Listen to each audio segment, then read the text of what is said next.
and you have an unofficial life. It's a huge separation, it's a huge gap. By the early 70s, Soviet authorities began to waver. It was time to make some cautious compromise with the Beatles generation, or at least make some money. State factories churned out guitars. The state recording monolith Melodia released a few Beatles tracks, identified at first as folk songs, played by an anonymous vocal instrumental group. Copyright fees were ignored. The Communist Party went into the bootleg business. Not we won the victory, they lost. And they say, at least we will squeeze some money out of it. Make a virtue of necessity, you know, just you couldn't win, you make money.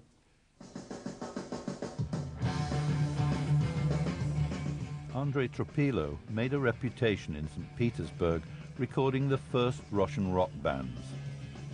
He funded his passion by making bootleg Beatles records. These days, Tropilo churns out legitimate CDs and DVDs. It's a very clever process.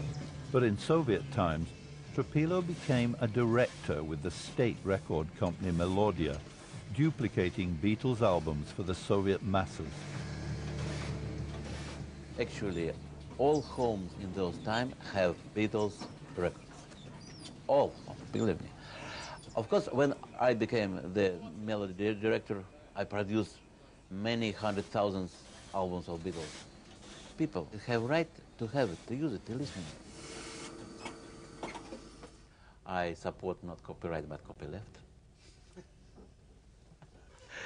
Because I'm sure that in Russia we should support musical piracy, because musical piracy was the key to have freedom in Russia, to have free information. Andrei Tropilo confirmed his place in Soviet Beatles mythology by inserting his face into the iconic Sgt. Pepper album sleeve.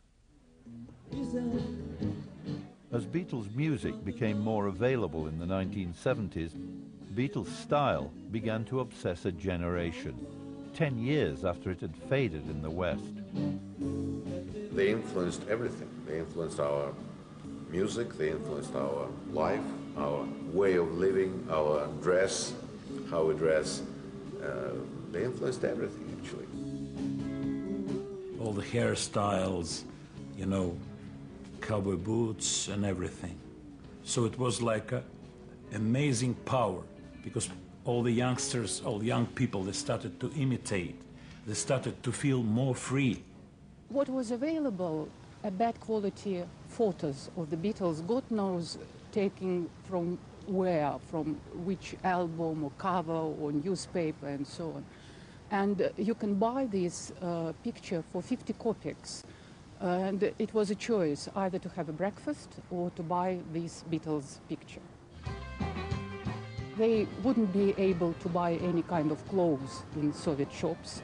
And just with some imagination and a pair of scissors, we would turn an ordinary school jacket into a collarless Beatles jacket.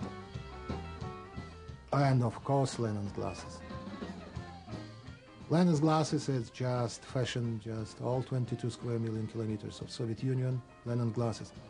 There were several especially trained guys who would be transforming army boots, real army boots, very heavy and ugly and so on, into some kind of elegant Beatles style. Each and every person who had a guitar and mopped up hairstyle was a Russian Beatle. I was. I was skinny, huge hair, guitar. Paul McCartney, playing bass. I spent like 2 or 3 hours just trying to stretch my hairs and made myself a haircut to make myself look like Beatles. So not only the boys were copying the Beatles hairstyle, but the girls as well. So it was like a fairy tale, and lots of people just having a glimpse, a small window out from the West. By the early 1980s, the gap between the Beatles generation and their geriatric leaders had become unbridgeable. As the huge country stagnated, millions of young people defected into their own world. If we talk about the historical impact of the Beatles, they have alienated a whole generation of young, well-educated, urban Soviet kids from their communist motherland. They wanted to live in an alternative world, consuming alternative culture, pursuing alternative lifestyle. You are a stranger in your own country. You can live behind the Iron Curtain. You can pretend to be a young communist, but at the same time, you can be someone totally different. Liberated by the Beatles, Soviet rock confronted the system. Victor Tsoi's song, Changes, became an anthem for the early 80s.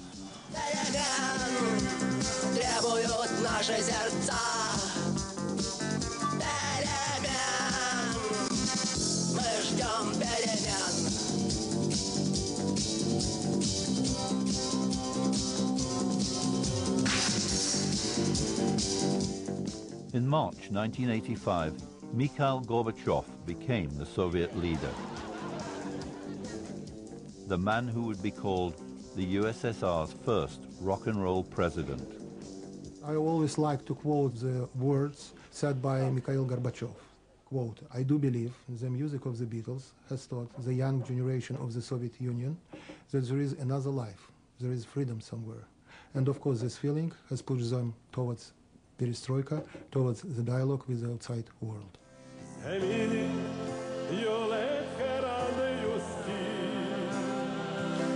In the heady days of the late 80s, even Joseph Kobzon, for decades the official voice of patriotic socialism, sang Beatles hits.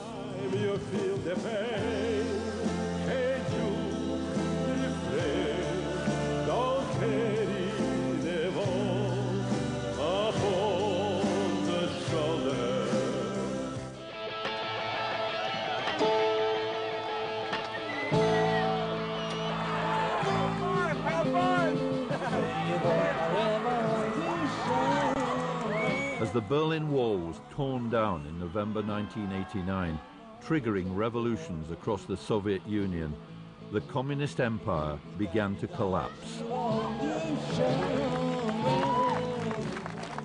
You can smell that the communism already gone in the Baltic countries, and it's on last legs in Moscow, Belarus, and Ukraine. So they say, let's do something interesting for kids, finally.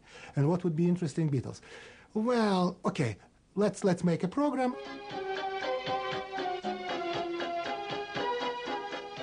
With the help of a school friend who was now working in TV, Yuri recorded the first ever program about the Beatles.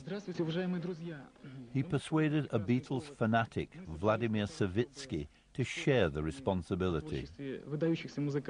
And it was really a surprise for everyone that it was possible. We were so inspired by this opportunity to talk at last about this music. But in the chaos surrounding the collapse of communism, fearful TV bosses wiped the tape before it could be shown. Yuri's friend smuggled a copy to him, and 30 Minutes with the Beatles was finally broadcast across the Soviet Union. By then, Yuri had given up on his home country and stowed away on a ship to Canada to start a new life. Since the ending of communism,